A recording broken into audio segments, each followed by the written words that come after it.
So I should let you know that we are recording this so that people that can't make it can view it later. So if you wouldn't like your video to be recorded, then please turn your video off. Similarly, you're not obliged to use the chat function, but so you don't have to if you don't want to be recorded in there. But if you want to ask any questions or comment, then please use the chat function, and we'll be monitoring those so that we can feed them to our panel later in the session.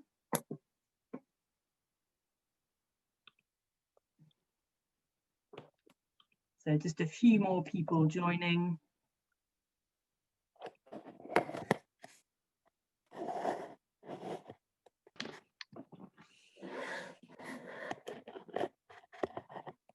So a few more people joining, and then I'll hand over to our chair, Gill Westcott, who I can see has now managed to join the room.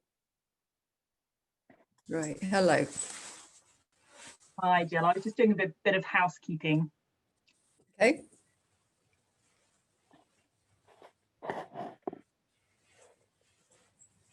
So I think we've got a good number of people in the room now, and so thank you again, everyone, for joining us, and it's a pleasure to hand over to the chair, Gill Westcott.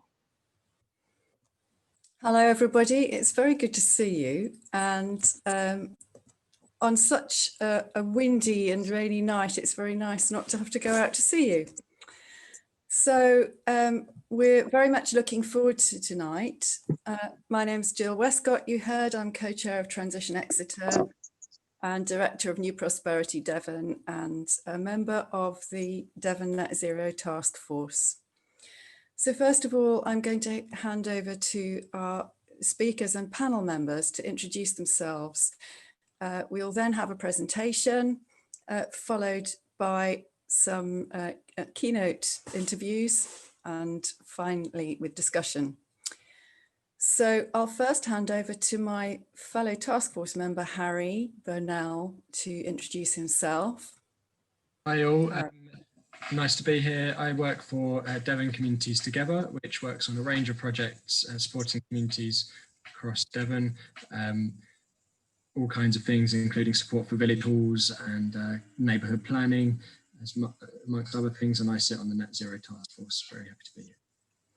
Thanks, Harry. And Emily, have you introduced yourself already? If not, please do say how crucial you are to the whole Devon Carbon Plan. No, I haven't. Thank you, Gill. So I'm the project manager for the Devon Climate Emergency Partnership, which I'll explain more about later on today. Great, thank you. And Fuad, very nice to see you here.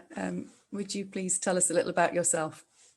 Yes, so I'm Fuad, and I'm the coordinator for the Energy and Built Environment group within Action on Climate in Teignbridge. So we're very focused on the Teignbridge area, and the group was set up in response to the climate emergency declaration by our district council to support them and other local councils achieve their net zero targets. Thank you very much. And Peter Stott from Sustainable Tiverton, please introduce yourself. Hello, I'm Peter. I'm the Secretary of Sustainable Tiverton. Sustainable Tiverton's been around in one shape or form for about 10 years now, but we are very focused on making Tiverton a more sustainable place, Tiverton and the surrounding area, and we're looking forward to playing our part in delivering this net zero plan. Thank you. And we also have two members of the team as well who will be helping us in this webinar. We have Doug Eltham, who will be helping us with the questions. Doug, do you just want to say hello? Good evening, everybody. Yes, I'm Doug. I work in the Environment Group at Devon County Council. Please do put your questions in the chat, and we'll try and get those to the panel later on. Sometimes it helps if you put a Q in front so that we can distinguish them from other parts of chat, which is always very useful.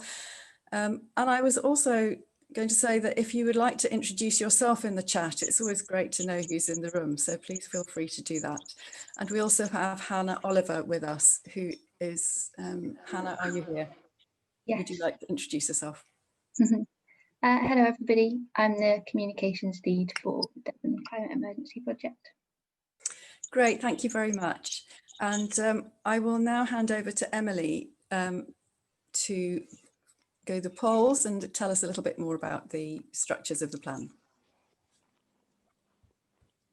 Great, thank you. So we just wanted to find out who is in the room. So I'm just going to launch a poll so that we can better understand which types of community groups are with us this evening. So you should be able to see a poll now.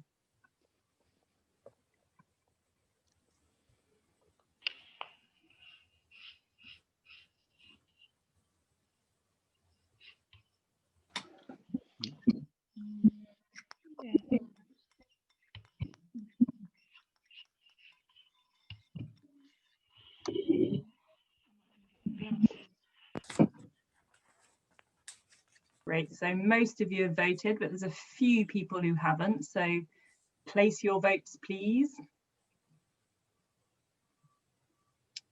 Great, that's most people.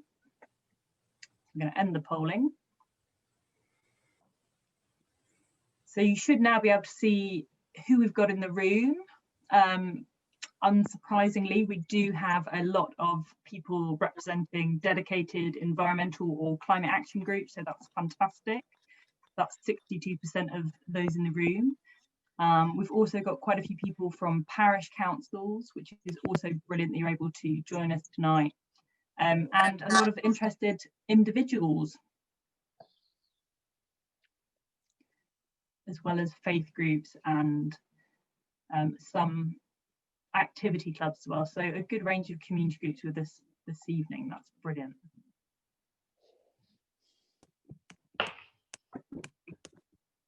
Thanks, Emily. And are you going to tell us a little bit more about the Climate Emergency Response Group? Yes, I will do. Thank you very much. So, as Jill said, I'll tell you a little bit about the background to the Devon Climate Emergency Partnership, and then introduce you to the Interim Devon Carbon Plan more broadly before handing over to Harry to introduce you to the opportunities in the plan presented for community groups in particular.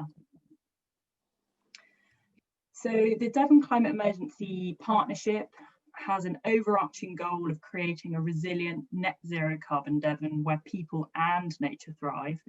And there's 3 objectives under that, and those are to reduce carbon emissions to net zero by 2050 at the latest. And so net zero, as many of you are aware, means that there's a balance of any remaining emissions of greenhouse gases into the atmosphere with the drawing down of emissions from the atmosphere by natural means such as the planting of trees, which draw down carbon. And we also need to improve the resilience of Devon's environment because we are locked into a certain amount of climate change. And so both our environment and also our communities need to be prepared for a warmer world. You can see the logos of the partnership on the right there. It's a broad range of both local authorities as well as private organisations and emergency response organisations. So the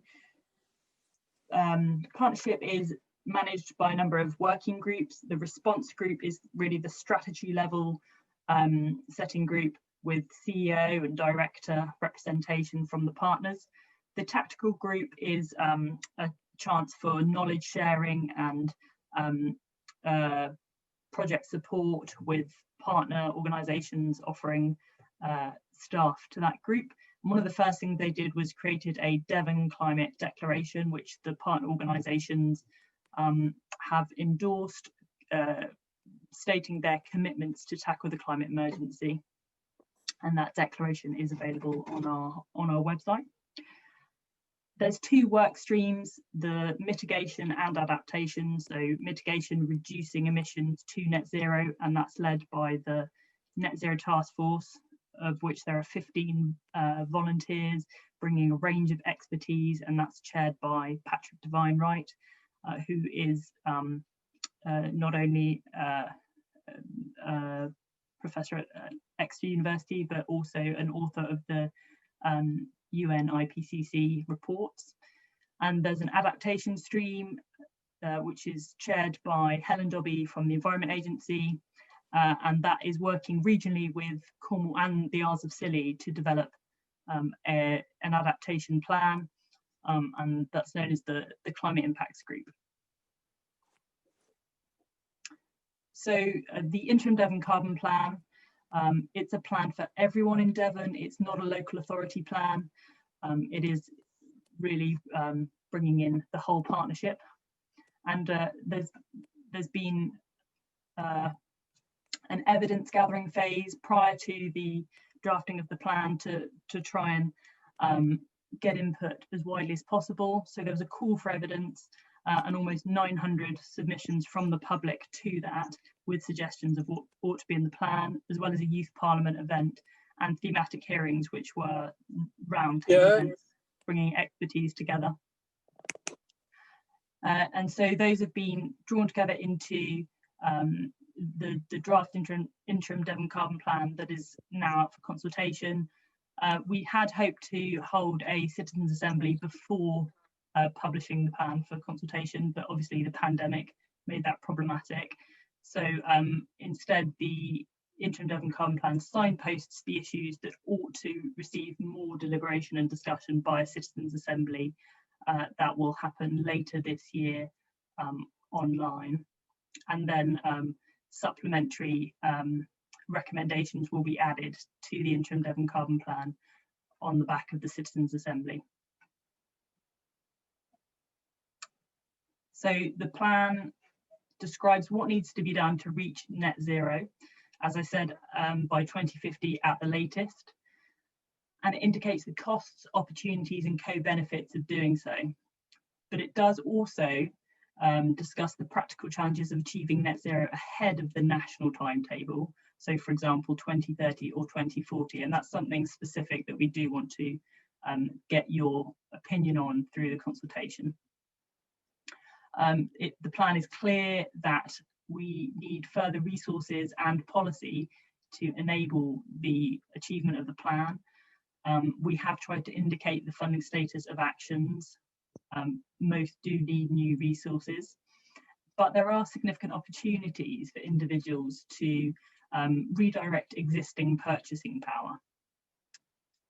The plan's also really explicit that Devon's a very rural county, and that has opportunities and challenges, and that some actions will be easier in certain parts of Devon than others, for example, in a city or on a farm. And we've tried to indicate this. So there are lots of benefits to be achieved through the pursuit of net zero. We think Devon could be a fairer, healthier, more resilient and more prosperous society. And there could be benefits for health, such as reducing fuel poverty, making us more active and healthier, and for our prosperity by improving energy security, creating new jobs and skills, and enhancing opportunities for work and study. And our environment and the ecological emergency will also benefit at the same time, so we can tackle the decline of biodiversity and reduce flood risk and so on. So I'm going to hand over to Harry now, who's going to talk to you about the opportunities for community groups. Hi all, thank you, Emily. So firstly, I just want to say, the poll was really interesting to show the diversity of groups that are in the room. And I think everyone will know that communities are different all around Devon, like Emily said, and we try to take account of geography in the plan, amongst many other things. And I think I'm really looking forward to hearing from ACT and Sustainable Tiverton, because they do two things really well, which I think all community groups can try to embed, and we talk about that through the plan, is thinking about networking and bringing in the different strands and the different community organisations within an area. So parish councils, working with groups, working with schools, working with institutions and anchor institutions, and also, just working with what is in your community, identifying leaders and volunteers and the skills in your community already.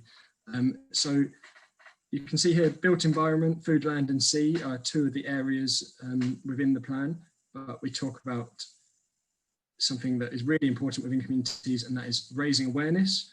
And this covers many, many different actions, but raising awareness campaigns, for example, and these are just some examples, are, for example, the co-benefits of living in a warm home through open home events. So if people, for example, installed heat pumps in their home, allowing others, or in your community building, allowing others to see this, helps to demystify some of this technology, normalizes behavior change, normalizes the technologies. Similarly, with areas around food, land and sea, actions such as seasonal cooking days or other activities that help to raise awareness of what's going down your sink through, the fertilizer you're using, for example. Doing these in collaboration with your school or any activity just helps the community understand what is actually happening and becoming familiar with the environment. Thank you, Emily. And this action is actually my favourite in the plan, the idea of creating visions for your community. So working with your community to bring abstract ideas into the local area, creating a vision for your area, taking different strands, whether around transport or food, and making it real to your area. This could either be very detailed by bringing it into your neighbourhood plan, for example, or perhaps just a bit more simply, again, for example, imagining 10 years down the line what your community green might look like, or how your school might look. It's a very simple activity, and it's excellent to raise awareness and encourage conversation amongst different groups in your community. Thank you, Emily. Regarding another theme, economy and resources there. Now, it says here about encouraging mutual support groups on the left there. Mutual support groups and skill shares. For example, this can be a very simple mechanism, either through social media. For example, I'm part of a group such as Compost Connections in Exeter, which helps to support composting. Otherwise, there are, I'm working with a group that just has a meeting in a pub once a month, and well, before COVID, and would encourage a speaker from within the area who perhaps had installed solar panels. So again, the same theme, demystifying things, drawing upon your local community experience and people already in your community to support each other, basically, and understand what can be done through simple support groups. Or you can formalize these through things like establishing repair cafes or share sheds or community fridges. And the plan does emphasize, supporting funding for these mechanisms, for these changes. So yes, that's it. Next slide, please. And of course,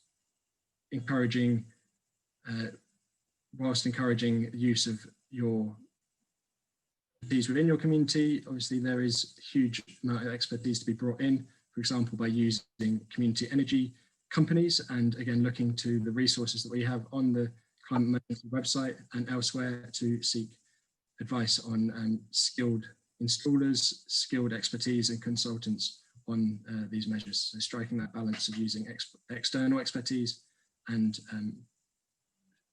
internal community supports. Thank you, Emily.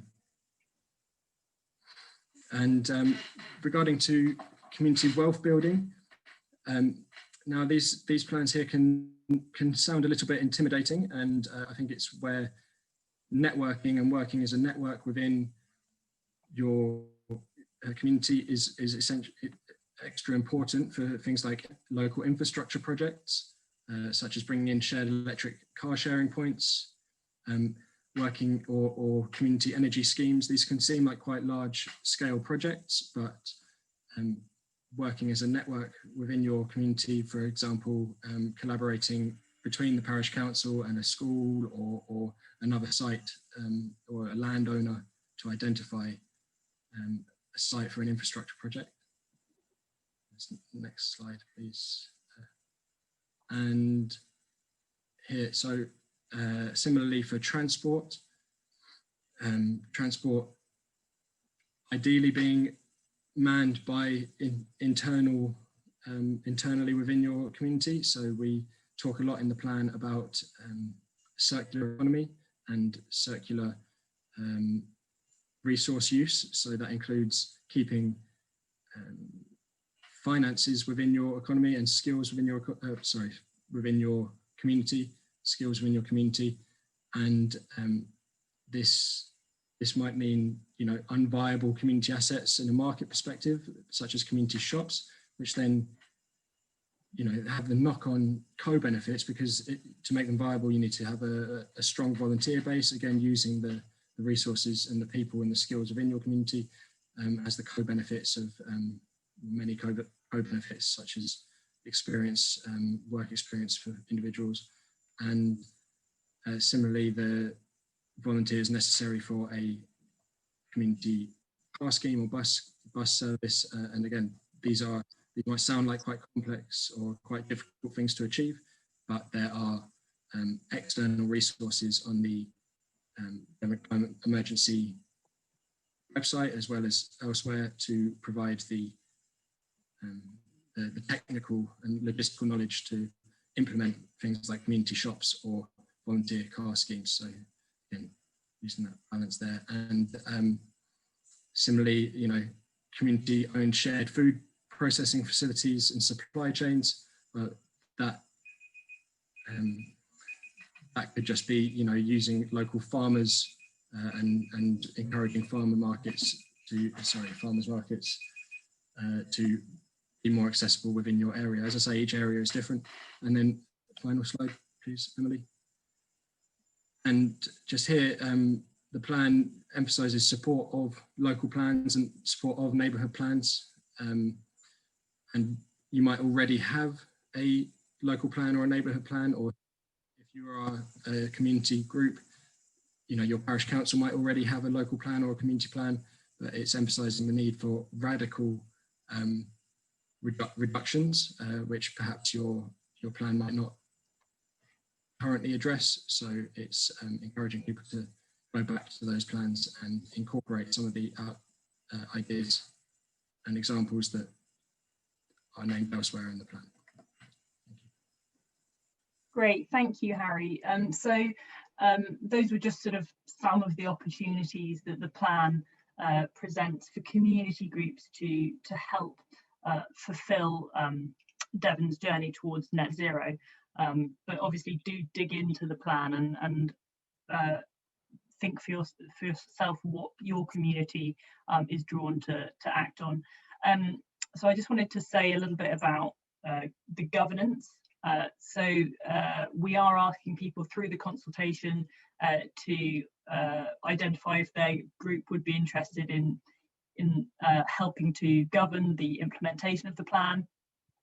So essentially what this diagram is showing is that there are themes of the plan, so energy, economy, resources, transport, built environment, food, land and sea, and then additionally adaptation, that we would have working groups on that would meet quarterly, and these would feed into a multi-theme board, and we would like community representation on each of these groups so that we can have channels that are feeding in all of the wonderful things that are happening across Devon in community groups to achieve net zero, so that we can work together and be more coordinated in achieving net zero. So do have a look at section 12 of the plan and read a bit more about this proposed governance structure. to see how your community group might be able to be involved. And section 12 also sets out performance indicators of how will we know that we're making progress towards the goals of the plan and ultimately achieving net zero. So do take a look at that, because again, it might be of interest to your community group when thinking about monitoring the actions that you're taking yourself. So back to you, Gill.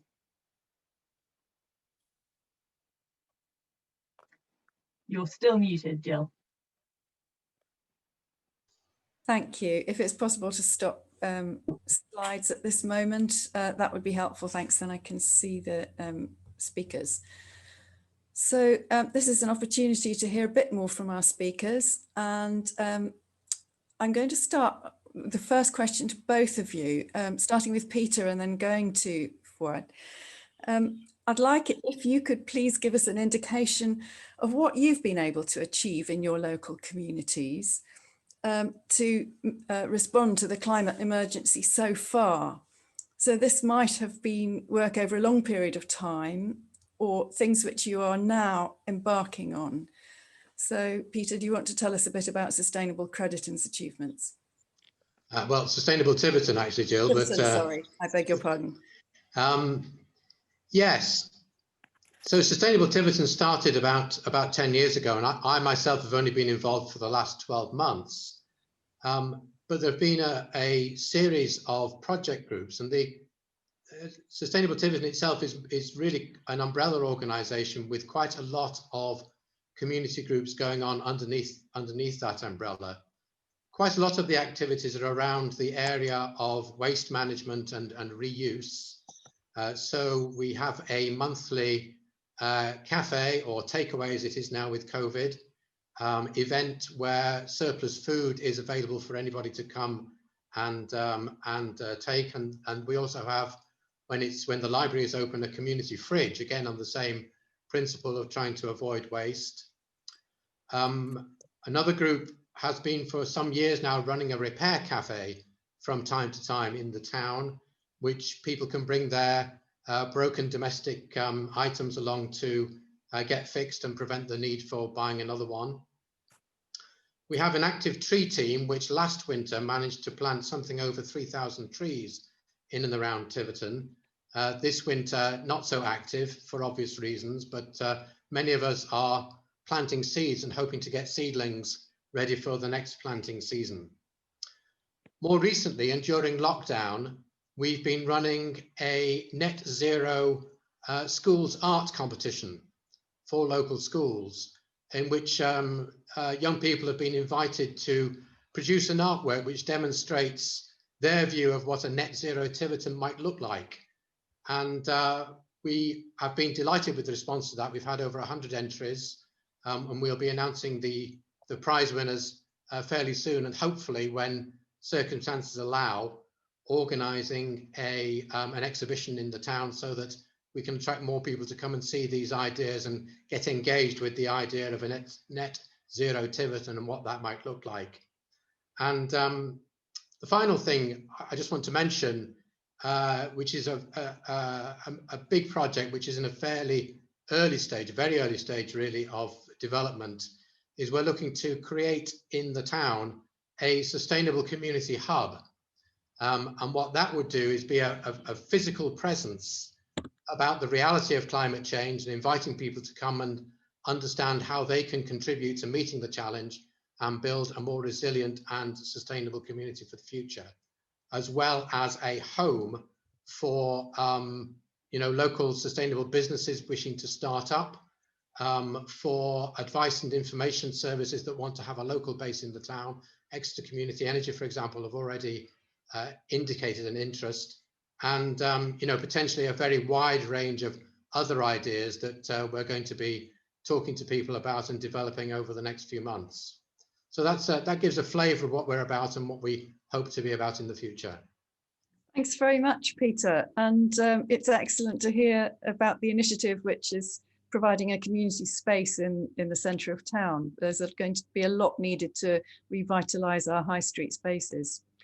And turning to you, Fuad, I know you've been active in the transition movement for quite a long time, but ACT is more recent, isn't it? Would you tell us about that, please? Yes, you might have missed it, but at the beginning I said that we came about in response to Teignbridge District Council declaring a climate emergency, which interestingly has a net zero date of 2025. And it's really through the collaboration with them, which is excellent, and I encourage everybody to try and work with their councils at whatever level. Of course, Harry's mentioned a lot of things in the interim plan, and Peter's mentioned a lot of things that the projects they're doing. We have all of these projects. I mean, almost everyone that's been mentioned this evening, some group somewhere in Teignbridge is doing something similar. So while we encourage and support all of this, we really also felt we needed to be have much more effective action. In other words, on the ecology and on the climate, both need sort of targets which we are going to monitor and try and implement with as I said, effective action. And because we are a group of volunteers and we're relatively new, I mean, we've been around 1.5 years, something like that, we rely on other organizations, similar to Tiverton, is to actually be the route to the rest of the community. So while we do have a few projects we're looking at, the majority of the work is supporting local councils, local organizations, and Teignbridge District Council achieve their objectives. So things we've done in that area is providing a resource plan, which is really a route map, which of course includes the projects, but also includes how you structure your approach. And each council is going to be slightly different, of course. So that's one area we've done some work. We've done a lot of work on providing data on climate and the impact of climate and what happens, and of course the carbon emissions, so the carbon footprinting is quite important. But we also work within the community on the ecology. So we have a wildlife warden scheme, which some of you might have heard of, which is very popular because it's something people can get involved in very quickly. And this is the final point I wanted to make, is that there are two, climate change, a lot of people know about this, a lot of people are motivated. The problem is turning that into real meaningful action. So one route is to keep doing all these important things that we've been doing for a number of years, many of us, to engage people and make them feel part of it and part of the solution. But we also need to work on our organizations that have a responsibility on these areas. And with them, we are much more, maybe the word is severe, in terms of telling them this is serious and here are the real things you have to do. And that's quite difficult because organizations are also human beings, but we feel that, or at least I feel, there is a greater responsibility that organizations have. So these are the two kind of ways we drive this through into our community. That's interesting, Brad. Thank you very much. So you're not neglecting the telling, but you're doing lots of channeling of resources to collaborate. And I know that councils are under extreme financial pressure at this time, and no doubt that is very welcome. If there are groups here who are just beginning or are at an early stage, wondering whether to start, I wonder whether you both have some suggestions about what might be good things to think of first of all. Shall I go to Peter first? And although I've sprung things on you quite a lot, Peter, I'm sorry about that, but do you have suggestions? Well, I'll make two suggestions. I think the first thing I'd suggest is go and see what other people are doing. I think our experience has been that people are very, very willing to share what they are doing and how they've done it, and you can find out a lot simply by talking to others. And the second would be to follow your energy. projects, it's not essential that you do the absolutely most important thing in your area to combat climate change and reduce emissions, because ultimately perhaps that's not your responsibility. But as volunteers, which I'm guessing we all are really, if you're not passionate about what you're trying to get off the ground and not emotionally engaged with it, you're unlikely to stay the course and to sustain the momentum to make it a reality. Thank you very much, Peter. And Fuad, did you want to add to that? Yeah, I completely agree with Peter said, and also to say that so ask around, find out who's around you, what people have done, and learn from that, and tailor it to your own abilities, capabilities, and your community, however big or small it is. But the other thing I want to add is that how important it is to work with organizations such as councils in particular, because they have, generally speaking, quite a good reputation, if I can say that. And so this interim plan, it is so important that even though I know I have some reservations about it, I'm sure other people have, it's so important that we support it and we get the message out there for people to engage. It's this engagement that's the most important. And it doesn't really matter at what level, as I said, but yeah, so I would say engage and work with councils. Thank you. And I see appearing in the chat evidence of the most incredible resources within the attendees in this webinar. So we already have invitations to find out more about wildlife wardens, and there are other things that different groups are doing. Transition Exmouth is doing a library of things and a cargo bike delivery service. All sorts of things are happening. So I quite agree we can learn a lot from each other. And so I am immediately taking ideas back to my own parish council. And are there any comments that both of you would make finally? In what would enable you?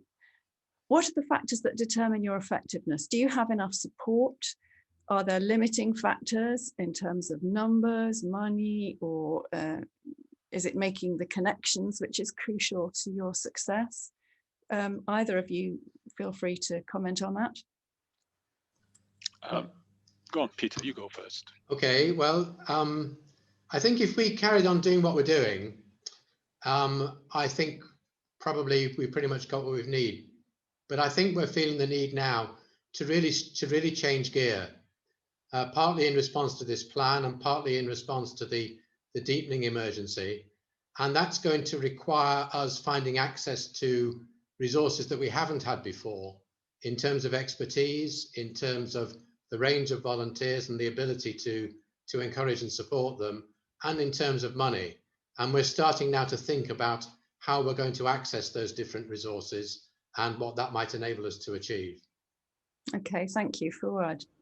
Yes, I think also similarly, I mean, the Organisation Act has now sort of reached a point where we've done as much as we can with the resources we have. And exactly the phrase that Peter used, we need to change gear. So we actually only today and the last few weeks, we've been discussing additional resources to help us internally organize, but also to do the outreach, because it always falls to a few people. And unless, so we're looking for obviously more volunteers, but also one or two central roles, which are paid for people to help us be a bit more organized. I'm sure that would make a lot of difference. Thank you both very much. Now, I can see that there are questions arriving. So, Doug, are there some that you can pick out for us to address? Yes, Jill, yes, there are. Firstly, quite a bit of chat about neighbourhood plans. There's a question that I think I should probably answer directly, which is initially, how do we access support for emerging neighbourhood plans that people might be interested in? Best thing to do is to get in touch with your local district council or Torbay or Plymouth councils, if you're in their areas, and find out what resources they have. There's a follow-up question, I think, from that, which is, do any of the panel have experience of building neighbourhood plans in their areas and have reflections on those? The answer might be no, but I think some of you might have experience on that. Yes, I have some good, some bad. And I think people need to understand that the neighborhood plan is subservient to the local plan, and it can do a lot. It can focus on certain areas, but if people use it as a way of preventing development, then I think they're onto a loser.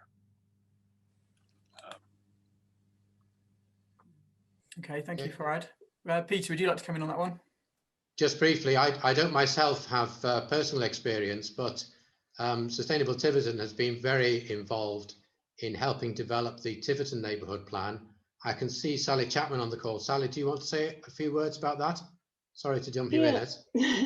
Yeah, that I was just about to type in. Yeah, I mean, we got initially in the beginning, we got some advice from the Centre for Sustainable Energy, which is in Bristol. But they've got a lot of resources on their website, and they're funded to provide information for local authorities or for groups doing neighbourhood plans and giving them advice and things. And we've based our kind of like low carbon initiative or plans through the One Planet, which I can also put a link on when I find it. Yes, so that was really useful. The One Planet principles. Yeah, so there's help out there for sure.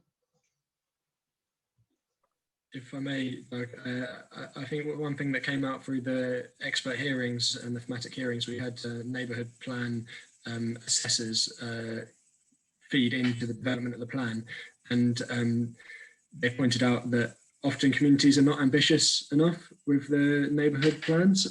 They perhaps focus on housing solely, rather than trying to bring in some of the more sort of systemic services and other initiatives that need to be brought in.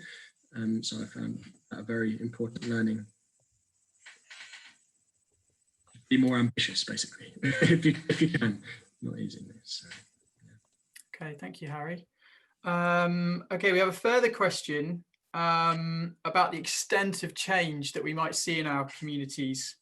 So the question is, are you optimistic that more resilient and sustainable communities can be achieved, or do we need to think about changing expectations about living standards? Perhaps Gill, you're smiling. Would you like to have a go at that one? I get asked that very, very often. And I think there's no question that things will need to change.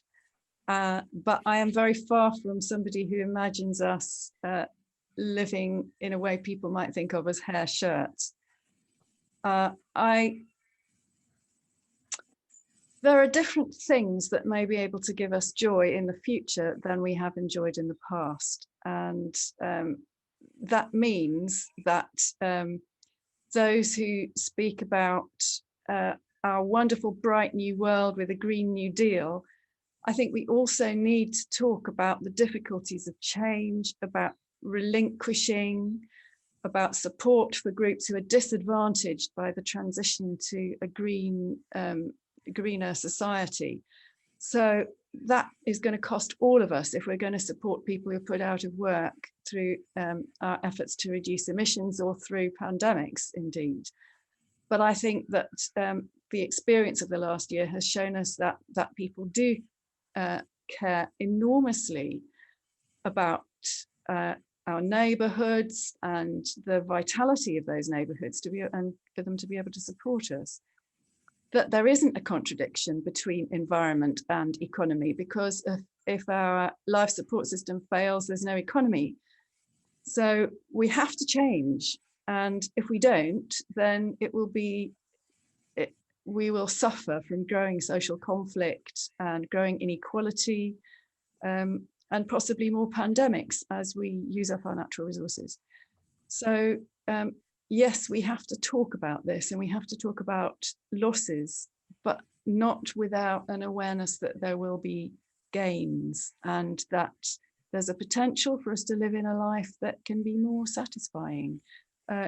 a lot of our, the health of our economy at present depends on making us unhappy so that we buy more, and we don't have to go on with that logic. Thank you. Okay, thank you, Jill. I can see a few thumbs up and nodding heads from others on the call for that one.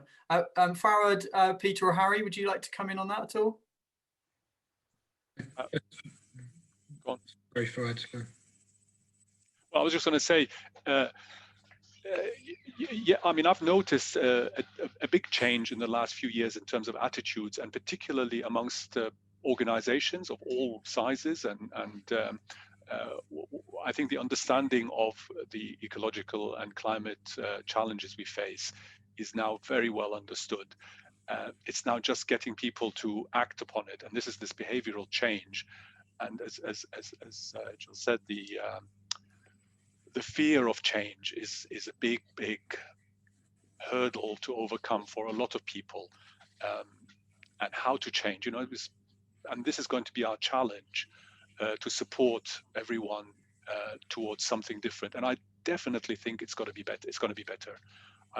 You know, there's no question in my mind because of a lot of the reasons that were just mentioned. If I could just add to that briefly, I mean, I completely agree with what Jill and Fuad have been saying there. I think there's a real requirement on leaders at all levels in this society to tell the truth about what is happening. And we have to press those in positions of public leadership to start telling the truth and to start acting on the truth. Because unless the truth is out there and known about, and people can see ways of acting on it, and that's where we can play a really big part, then there is no real incentive for people to make the changes that are needed. Thank you.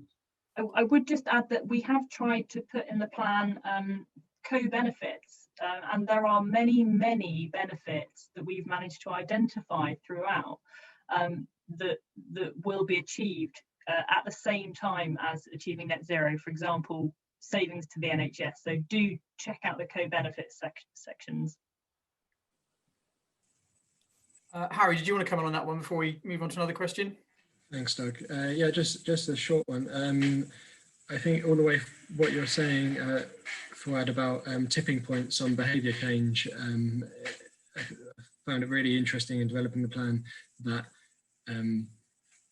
it's normalising behaviour and having, like you said, any form of engagement, getting people doing, you know, tree planting or whatever that is, it just increasingly normalises behaviour. And regarding alternate visions, like you said, Jill, the other tidbit that I really held from some of the hearings was consumption is not a bad thing. It's what you're consuming, and consuming of services and activities and community events like fates and activities in that mould are things to encourage. So that's just. Okay, thank you, Harry. So Peter, just following on from what you were saying, how do we engage the unconverted or those who aren't typically involved in this agenda? Do you have any thoughts or experience on that? I think if you run events that are fun for people to come along to and to take part in, that is certainly one way. And you know, in the past, Sustainable Tiverton has had things like apple juicing days, which have been great successes and have brought people together, and people have brought apples along to be juiced, but also kind of just out of curiosity turned up to see what's going on and what we're talking about. So I think that's one way. I think another way is we have to make what we're doing more accessible to people. You know, one of the things that we've got to find a way of doing with the Devon plan is communicating it to everybody in a way that speaks to people and is accessible. And, you know, the plan itself is a very worthy document, but it's really not easy going, and there's an awful lot of it. And even the 2-page summary of that, which appeared in the Tiverton Gazette, was pretty tough reading, if we're honest. And I think We've just got to get better at putting ourselves in the position of someone who's not engaged with this action and agenda at the moment, and finding ways of just making this make sense to them. So I'm looking at Hannah as I say this, who's come into the Devon plan as the communications person. I just think yours is such a critical job here. Thank you, Peter. I'm just looking at the clock. Things are moving along. So I'm keen to get another question out to you as well. Emily, we had a question in the chat earlier on, quite a practical question. What funding might be available for active travel in communities? Thank you, Doug. Well, as I said earlier in the slides, the plan's quite honest. We don't have funding for all of the actions in the plan already, and that we're going to need substantial additional funding. But there are actions in the plan to develop local active travel plans for key towns, and those will need to be developed with communities and the local authorities. But we have heard some encouraging noises from national government about their own plans, and active travel has got some mentions in there. So we're all ears as to what funding might be coming our way, and obviously the response to COVID has provided some opportunities locally to trial some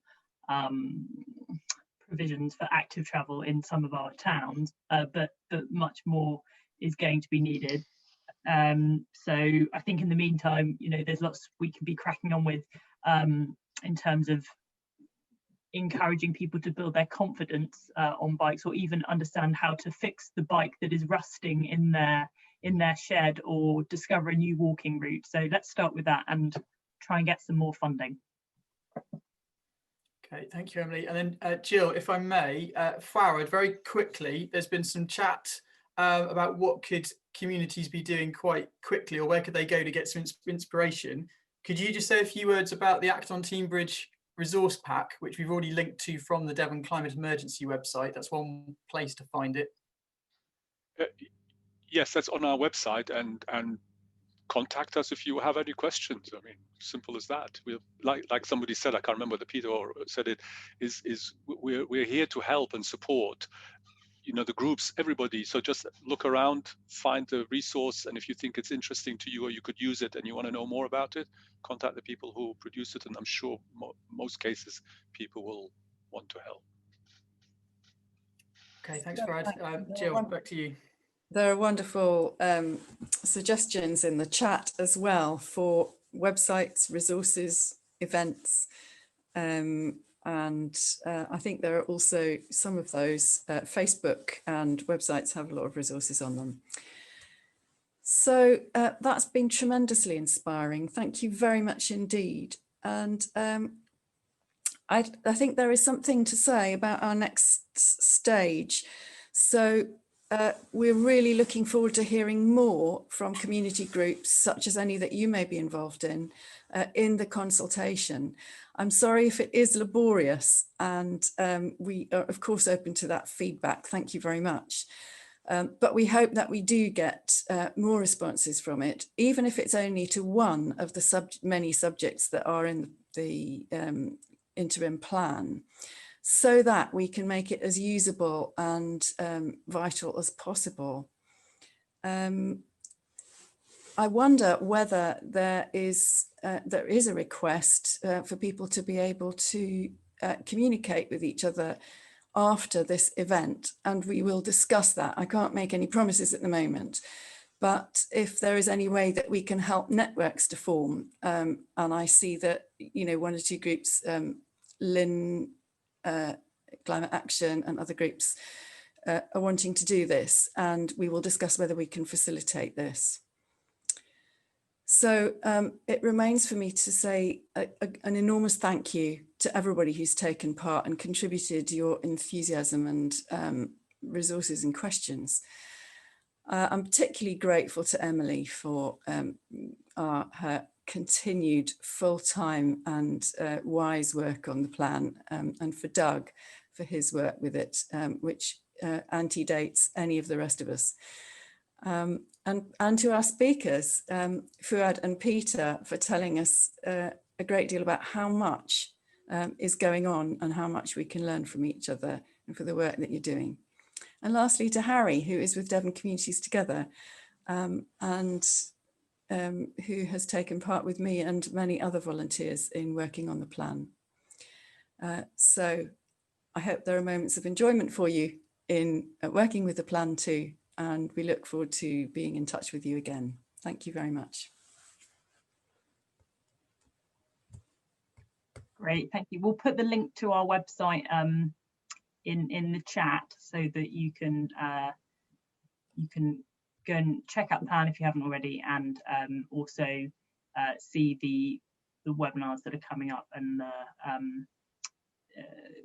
the consultation questionnaire. Great. Thank you very much for chairing, Jill. No problems. Thank you. Thank you everyone for attending. So go well. Lots more on this front, and goodbye. Thank you. Bye-bye.